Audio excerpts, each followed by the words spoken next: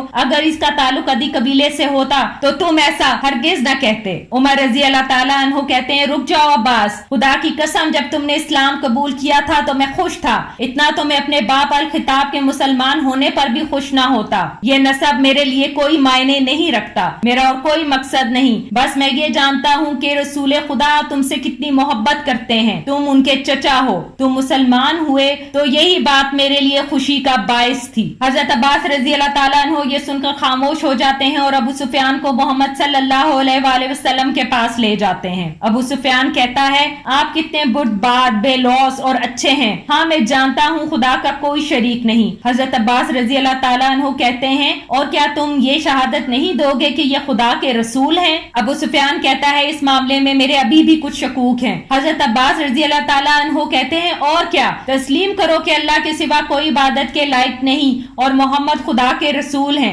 یہ سب واضح ہو چکا ہے ابو سفیان۔ ابو سفیان اس کے بعد شہادت دیتا ہے کہ اللہ کے سوا کوئی عبادت کے لائق نہیں، اور ساتھ یہ بھی شہادت دیتا ہوں کہ محمد صلی اللہ علیہ وآلہ وسلم اللہ کے رسول ہیں۔ حضرت عباس رضی اللہ تعالیٰ عنہ کہتے ہیں، اے لوگو، ابو سفیان نے اسلام قبول کر لیا اور شہادت بھی دے دی۔ عمر فاروق رضی اللہ تعالیٰ عنہ ابو بکر رضی اللہ تعالیٰ عنہ سے کہتے ہیں، خدا کی قسم ابو سفیان نے یہ سب صرف ڈر کی وجہ سے کیا ہے۔ ابو بکر رضی اللہ تعالیٰ عنہ فرماتے ہیں، ہم اس کے دل میں جھانک کر نہیں دیکھ سکتے کہ وہ واقعی میں سچا ماننے والا ہے، ہم وہی لے سکتے ہیں جو اس کے چہرے پر نمایاں ہو۔ دوسری طرف ہم مکے میں امن کے ساتھ جا سکیں گے، ہم اس کا دل خدا پر چھوڑتے ہیں۔ دوسری طرف ابو جندل رضی اللہ تعالیٰ عنہ کہتے ہیں، میں یہی سے مکے کی ہواؤں کو محسوس کر سکتا ہوں۔ عبداللہ رضی اللہ تعالیٰ عنہ کہتے ہیں، صبر کرو بھائی، وہ وقت دور نہیں جب ہم اپنے گھر میں ہوں گے انشاءاللہ، لیکن میں سوچ رہا ہوں کہ ہمارے والد کیا کریں گے۔ خالد رضی اللہ تعالیٰ عنہ کہتے ہیں، صفوان میرا چچا زاد بھائی اکرمہ